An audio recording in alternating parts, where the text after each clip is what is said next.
వీక్షకులందరికీ నమస్కారం. 2025వ సంవత్సరం మే నెలలో ద్వాదశ రాశుల వారికి ఏ విధమైనటువంటి శుభాశుభ ఫలితాలు కలగబోతూ ఉన్నాయో తెలుసుకోవడానికి ముందు మే నెలలో ఉండేటువంటి ముఖ్యమైన గ్రహాల తాలూకు స్థితిగతులను గనక పరిశీలన చేస్తే మే నెల 7వ తారీఖున చాలా కాలంగా బుధుడు మీనరాశిలోనే సంచరిస్తూ ఉన్నారు.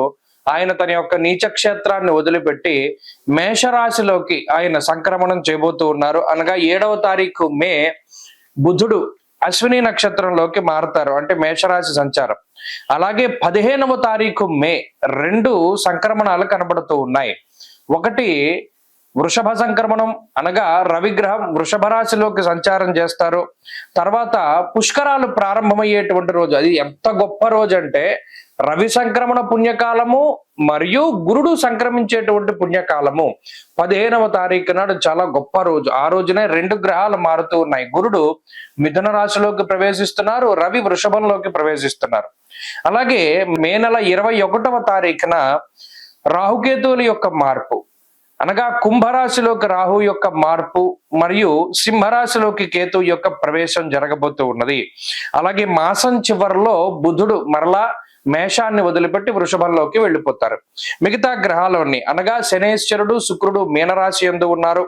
అలాగే కుజుడు కర్కాటక రాశి యందు సంచారం చేస్తూ ఉన్నారు. ఇక్కడ చూడండి, ఈ మే నెల చాలా కీలకమైనటువంటి మాసం. దీర్ఘ సంచార గ్రహాలైనటువంటి గురుడు రాహుకేతువులు ఏకకాలం ముందు ఒకే నెలలో, రవి గురులు అయితే ఒకే రోజు మారుతూ ఉన్నారు. 6 రోజుల వ్యవధిలో గురు రాహుకేతువులు మారుతూ ఉన్నారు. మరి ఈ గ్రహ సంపత్తిలో మే నెల అసలు ఏ విధంగా ఉండబోతూ ఉన్నది అనేటువంటి విషయాన్ని మనం తెలుసుకుందాం.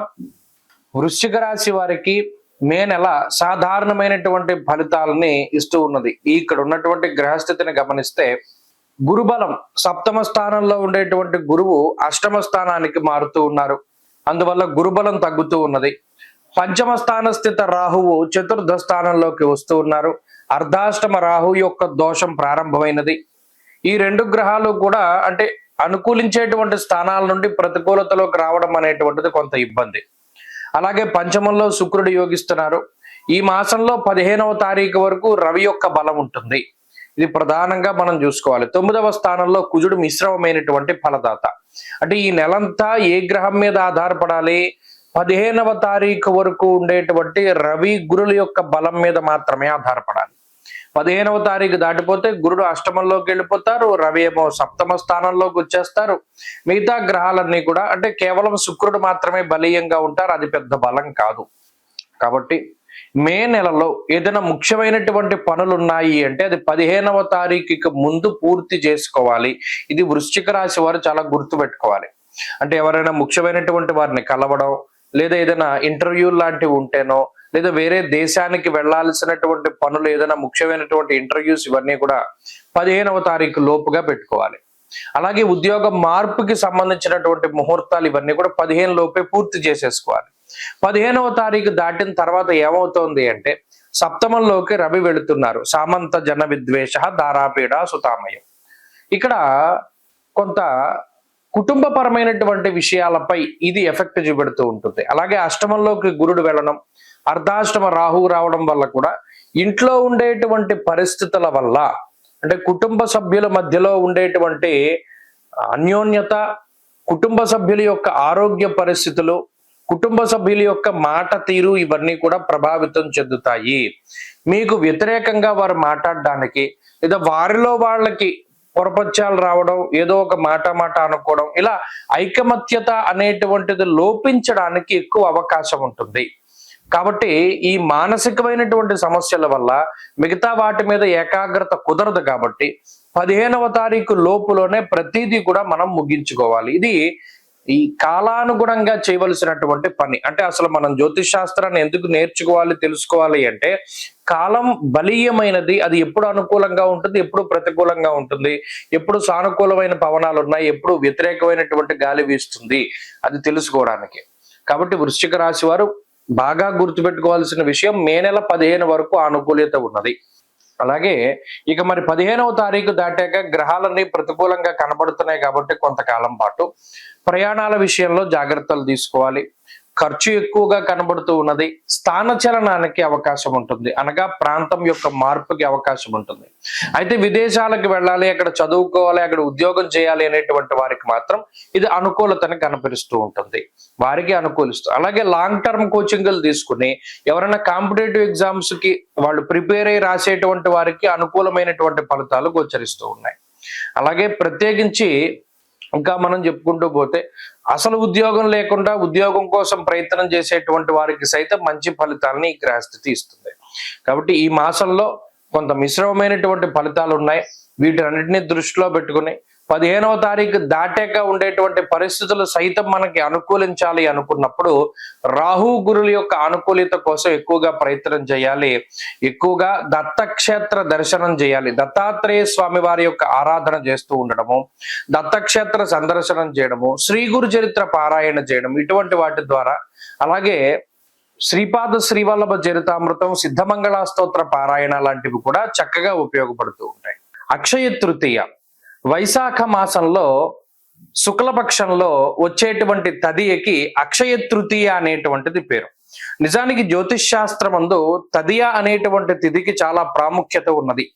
ప్రత్యేకించి తదియ తిథికి గౌరీదేవి అనగా పార్వతీదేవి ఆధిపత్యాన్ని వహిస్తారు, అధిదేవతగా చెప్తారు.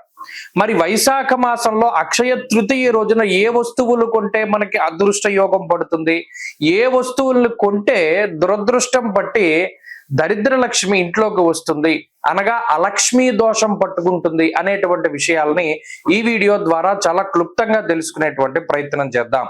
చాలా మందిలో ఒక అపోహ ఉన్నది. ఏమిటి? ఈ వైశాఖ మాసంలో వచ్చేటువంటి అక్షయ తృతీయ రోజున గనక బంగారం కొంటే అది అక్షయమవుతుంది అనేటువంటి మాట. అంటే బంగారం కొంటూ ఉంటాము, లేదా ఒక ఆనవాయితీగా వస్తూ ఉన్నది. అక్షయ తృతీయ రోజున కనీసం 1 గ్రాము బంగారం అయినా సరే మనం కొనాలి అనేటువంటి విషయం. అయితే ఇది చాలా పొరపాటుగా వెళుతూ ఉన్నటువంటి పరిస్థితి. మరి ఏంటంటే నిజానికి అక్షయ తృతీయకు ఉన్నటువంటి ప్రాముఖ్యత అంటే, మీరు గమనించండి, వైశాఖ మాసంలోనే ఎండలు చాలా ఎక్కువగా ఉండడాన్ని మనం గమనించవచ్చును. అలాగే వైశాఖ మాసం నుండే కొంత ఈ గ్రీష్మ ఋతువు, ఇక ఈ వైశాఖం పోతే గ్రీష్మ ఋతువు వస్తుంది కాబట్టి ఇది సంధికాలంలో ప్రత్యేకించి ఎండలు అప్పుడప్పుడే పెరుగుతూ ఉండేటువంటి పరిస్థితులు ఉంటాయి. అలాగే ఈ వైశాఖ శుద్ధ తృతీయ నాడే చందనోత్సవం చేస్తారు. ఎక్కడ? వరాహలక్ష్మీ నృసింహస్వామి దేవాలయం సింహాచలంలో స్వామివారికి చందనోత్సవం అంటే ఆ రోజే నిజరూప దర్శనాన్ని ఏర్పాటు చేసి మరలా చంద్రాన్ని పూస్తారు. అలాగే ఈ అక్షయ తృతీయ రోజునే పరశురాముడి యొక్క జయంతి. మహానుభావుడు 21 మార్లు భూమండల ప్రదక్షిణం చేసి అందరినీ కూడా, అంటే ఆయన తన తండ్రికి రక్తతర్పణాన్ని వదిలేడు, ఆ క్షత్రియ సంహారం చేసి, అటువంటి మహానుభావుడైనటువంటి పరశురాముని యొక్క జయంతి. అంతేకాకుండా అక్షయ తృతీయకి పురాణ గాథ కూడా ఒకటి చెప్పబడింది. ఈ పాండవులందరూ కూడా వనవాసం చేస్తూ ఉన్నప్పుడు సూర్యుడు అక్షయ పాత్రని ప్రసాదించినటువంటి రోజుగా, ద్రౌపదికి అక్షయ పాత్రని ఇచ్చినటువంటి రోజుగా కూడా ఈ రోజుని చెప్తారు. మీరు చూడండి, అక్షయ పాత్ర అంటే ఆ పాత్రలో ఏది వేసినా సరే అక్షయం అవుతూ ఉంటుంది. ఒక మెతుకు వేస్తే బోళ్ళంతా ఆహారం వస్తుంది. అలాగే ఈ అక్షయ తృతీయ రోజున చేసేటువంటి దానము అక్షయమైనటువంటి ఫలితాన్ని ఇస్తుంది. ఇక్కడ మనం గమనించాల్సిన విషయం ఏంటి అంటే, ఈ రోజు బంగారం కొనాలి, ఈ రోజు ఏమో డబ్బులు దాచుకోవాలి, ఈ రోజు బట్టలు కొనుక్కోవాలి, వీటికన్నా ఈ రోజుకు ఉండేటువంటి నిజమైన ప్రాశస్త్యం ఏమిటి అంటే, అక్షయ తృతీయ రోజు చేసేటువంటి దానము అక్షయమైనటువంటి ఫలితాన్ని ఇస్తుంది.